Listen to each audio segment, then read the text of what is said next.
Welcome to the PK Soul Show. Welcome to the PK Soul Show. Yet another episode of PK Social. We're so glad that you have tuned in this week. We're here recapping our favorite TV show. One of my favorites. For the sake of the podcast, it is our favorite TV show, Greenleaf. I am Tammy with my sister. And I am Amber. And this week we are recapping episode 5. Wow, it's already been 5 episodes in this season. We're going to bring you guys up to speed over this season. We actually started with season 1, but we want to bring you up to speed and keep moving in season 3. So, tell me out, Amber. Start us off. Here we go. What happened this last week on Miss Clara decides to not give the money to help the bishop and Lady May's IRS woes. So, the bishop and First Lady get into an argument.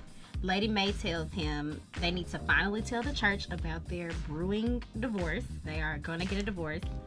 And she tells him when they do that, he better step down and let her take over. She says he knew she had a calling on her life to preach when she met him, but she gave that up to be with him. He responded and told her, well, nature's way, I have air quotes around it, you can't see me, but nature's way is for her to exit the building if they divorce. Regardless of whose fault it was, who did what, he's pretty much telling her, the way of the world is, I'm the pastor, you the first lady, if we break up, guess what? You get to hit the door. You know what? I have a problem with that. I do Only too. if I I do have too. a problem with the first lady. Wait, what? Or with the pastor. Okay, I have a problem with the statement. But we know it's true. That happens in churches. Right. Like, it's automatic that they roll with the pastor. I've Right. actually seen that happen. I've seen people roll with the pastor. People who may be new to their church and don't even know what happens, but they still gonna roll with the pastor because it's the pastor. And the pastor could be wrong. He could probably have 2 or 3 kids out of wedlock, and people will still just go with the pastor no matter what. Okay. That is a sincere issue. Since you said that, that was my question. Is the pastor automatically, air quotes, forgiven by his congregation when he gets the divorce? And is it true that the first lady has to gracefully bow out? Like, even if she helped him build the church or whatever, Yeah. he gets to get the new wife, and so you agree? No, I don't. I mean, I think it's really bad. Even like with skanks. Like, that's a whole nother different type of scenario. That is in different. Triumph. Like, the fact that Skanks is still there, the fact that her name is Skanks. I mean, they just did that just for wordplay. Well, Okay. this season, Yeah. I can see it getting a little skanky. Yep. We're gonna get to But, that. okay, we'll come back to it. Yeah. But the fact that he is making it known to this woman who did leave her dreams to help him pursue his dream, Right. raise his kids, help him with his church, Right. and she's giving it her all. She's giving it 110%, I'm sure. Right. And so for him to tell her that's not gonna happen, it's just nature's way for me to stay and for you to go. Ooh. Yeah, it was That's- pretty. That scene, it was like, okay, no, you don't agree with him, but what can you say? That's how it happens. She's going to have to. To me, she's just gonna be. I mean, we see. real. I was gonna say we see something else is gonna happen, Right. but for now, we're made to believe. Okay, yeah, she's gonna have to just bow out, count it as an L, and keep it moving. Okay, so let's move on. The next scene, Lady May wakes Zora up. Zora is her granddaughter, who has been put out of. Well, let me not say put out. She was acting out. She's a teenager. As She most got in. PKs do. As most PKs do, especially at the teenage years. She was acting out, and her parents gave her the option, okay, you can stay in this house or you can go stay at your grandparents. So she's at her grandparents' house. I don't think she knew Lady May was going to be waking her up at 4:45 in the morning talking about it's time for Bible study. Yeah, that's probably just a part of her quote unquote spiritual boot camp to Right. get her back on track. That is funny. I mean, most saints ain't getting up at 4:45. No, not Some do. 4:45. But maybe that's just her way of getting her on some type of routine. to make sure. And just think, if that's what she does, if that's what she honestly does, wake up every day at 4:45 to pray about the church. I guess we're left to wonder about that because no, we've never seen Lady Mae wake up at 4:45 on the show, right, to pray. Right. So I guess that's up for us to think, okay, is she doing this for Zora's sake, or is she doing this because this is her routine? She wants Zora to get into the routine, or is it just punishment? But that did make me think about, okay, when we were younger, we didn't have a 5 o'clock. We did not have a 5 a.m. Bible study, but we did have family Bible study once upon a time. Yes. I was, the ones that I remember, I had to be like 5 years old, so I was present, but I can't remember the point, if they were beneficial. Well, Bible studies are always beneficial, especially if you're growing up in a Christian home, or if you call yourself raising your children in a Christian home. It's always good to have Bible study. How your often children, do we have them? I feel like once a week. What time now, of mind day? you, we're PKs. So that once a week would probably be the one day we're not at church for a rehearsal, a prayer meeting, or service, or a church service, or a worship service. It was always some type of activity at the church. So when we're not at church, the one day we're at home, we still had a Bible study. Bible study was interesting. It was, I do have to think 20 years ago. I was going to say, how old were you? If I was like 5, then you were like 12, 13. 13. Yeah. So as a teenager, how did you feel about, it's time for family Bible study. Let me turn off a different world. Grab my Bible. You were mad. Yeah, that wasn't a fun time. Well, maybe for you, I don't know. Well, it's just routine. Like, and then back then we had VCRs, so it's good. But not DVRs. We had VCRs. Still, we had a way of watching it, so it was still fine. But right. Bible study was cool. It's I actually now we have Bible study as a family. Wait, I have Bible study with my children and my hubby. My hubby and my 3 kids. We have Bible study. How often does this happen? Once a week. What day of the week? You learn something new. Congratulations. I'm sorry, y'all. All on the podcast, learning something new. Yes. Oh, goodness. Can I come? No, you cannot come. It's my family. No, you cannot. I'm sorry. I have more. Okay, we're gonna get back to this. We're gonna get back to the recap about Bible study. Who leads it? Their father leads it. The head of the household. Cedric leads. Everyone's shocked. Even our producer and director, they're shocked. Omniclips is shocked. Yes, I have Bible study. I'm not the rank center everyone thinks I am. I didn't think you were a rank center. Many people think I'm a rank center guy. No one. Let's just say thinks this. you're a rank I keep center. it real. I don't care what you say. Rank I keep center. it real in these holy streets out here. First off, nobody thinks you're a rank center. That's probably the last thing. Maybe that's the last thing. Okay, so you have y'all. What? Okay, I'm explaining to y'all what's going on. Yeah, I need more background. We're gonna come back to this. Because, and I used to tell my husband is, we started a Bible study with my oldest child, CJ, who is now 8. So we used to have Bible study before we had the twins. I have 3-year-old twins, y'all. Right. So what do they do in Bible hold study? on, I'm gonna get there. So before we had CJ, before we had the twins, it was just CJ and myself and my husband. We would have Bible study with him, and shockingly, it was pretty cool back then. Like, we would read a few scriptures at a time. This before y'all moved? Before we moved, we would have Bible study. Okay. But we stopped.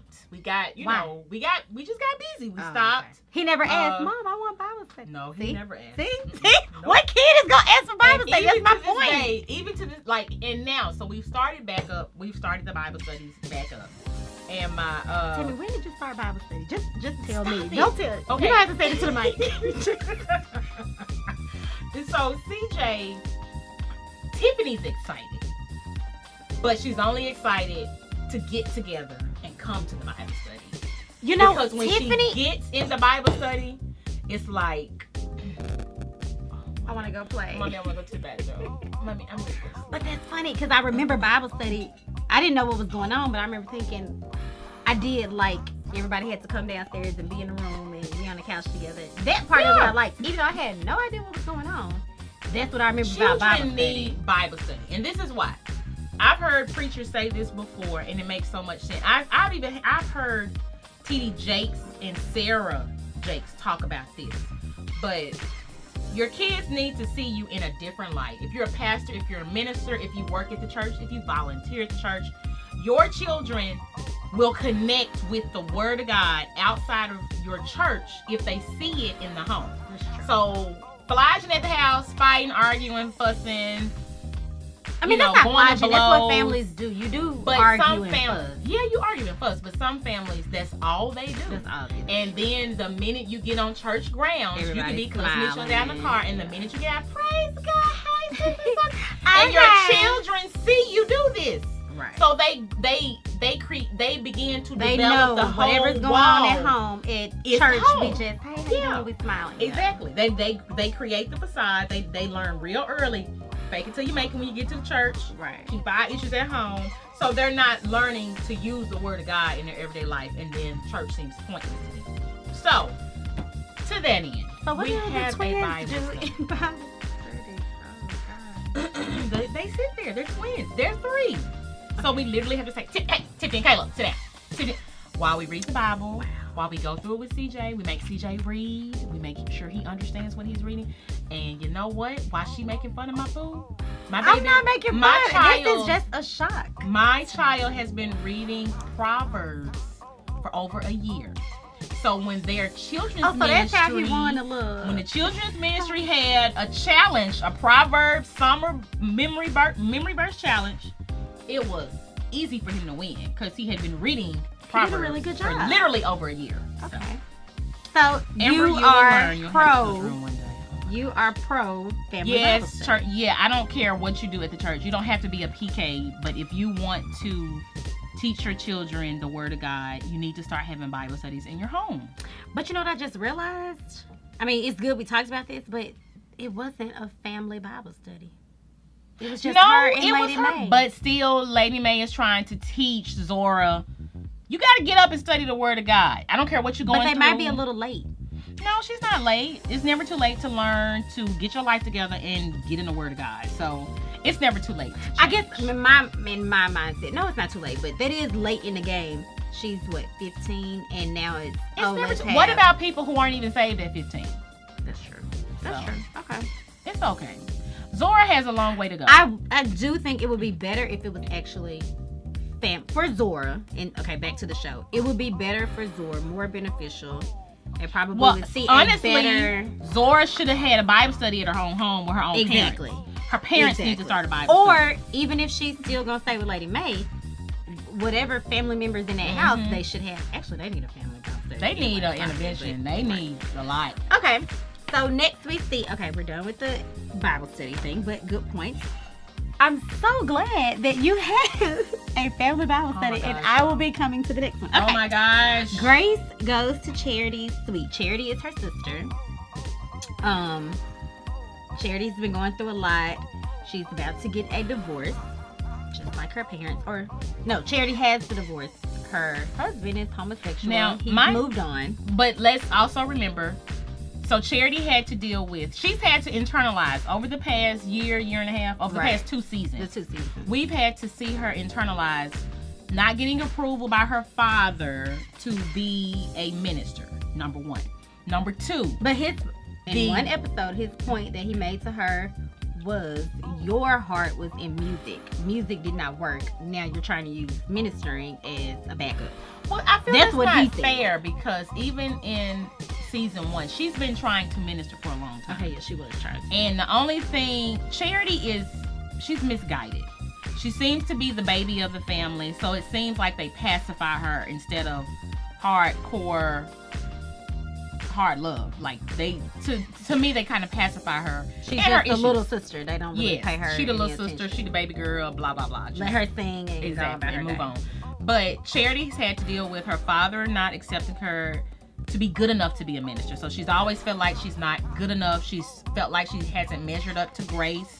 I don't think she really had a relationship with the sister that died. I think she did, but maybe not to the extent that Grace had a relationship. Right. Then she had to also consider her husband, what was going on with him, is it her fault? Did she drive him to homosexuality? Like, she had to come to grips with that happening. And she lost a child. She had twins, and she mentioned it on this last episode. When I tell you, now she played the role this past episode. What role? When she Oh, we're getting to that. Okay, I'm getting to some, but she's had a lot to deal with. So right. Charity just. So you're giving her a pass for what I am giving her a pass okay. because I feel like they need to help her deal with her issues, and they're not doing that as a family. They're failing her as a family. Good point. Well, on this scene, Grace is talking to Charity. She goes to check on her. Their last run-in, actually, or their last interaction was on the phone. Charity decided she needed to get away after things fell through from her tour. She was supposed to be on tour with a musician. That didn't work out. Instead of her coming back home with her child while they're going through their custody issues, she's not supposed to take the child over state lines. Yeah, that was crazy. She took the child over state lines. Kevin, who is her former husband, found out. He threatened to call the police.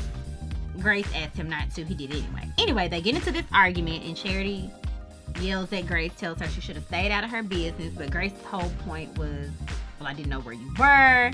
I did ask him not to press charges. It's not my fault. Yeah, she kind of has misguided anger to me at Grace. Grace really was trying to help her, look out for her. I will agree. And Grace definitely,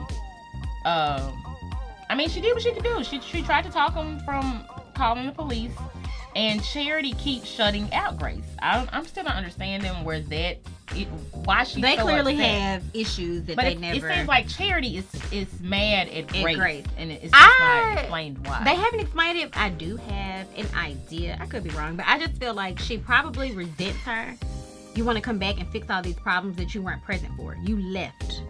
You were not here. Mm-hmm. You know, you couldn't take what was happening to Faith. Faith is the other sister that was being molested by their uncle, Mac, who is now dead. But I don't know, they haven't said it, but I just think Charity, really resents her for leaving, even though Grace probably feel like, I gotta get out of here. Yeah. Everybody knows what's going on. Nobody's doing anything about it. I don't want to be here.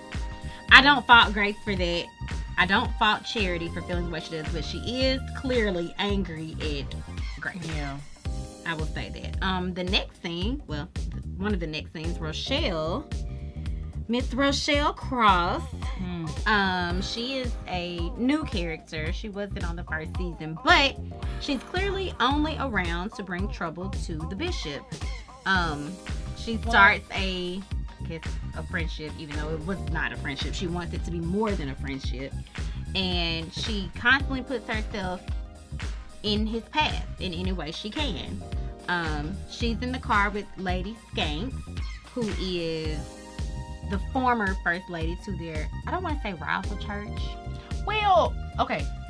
There's a master plan that that we're not quite sure how it's gonna end, but Rochelle, where they show us later in the second season, I believe, they show us that Rochelle is related somehow to Skanks. She is, right. And so the plot to deal with the Greenleafs is between the previous first lady, Tasha Skanks, and Rochelle, and it involves, of course, men, because it's easy to take down anything through the men. Men don't always think like they should. So, on that note, we're going to end this episode, and we'll open back up next week. We keep forgetting you can contact us. The PK Social at gmail.com. And also Twitter and Instagram at the PK Social. It's the same for both. Alrighty. Thanks for tuning in. Have a great week.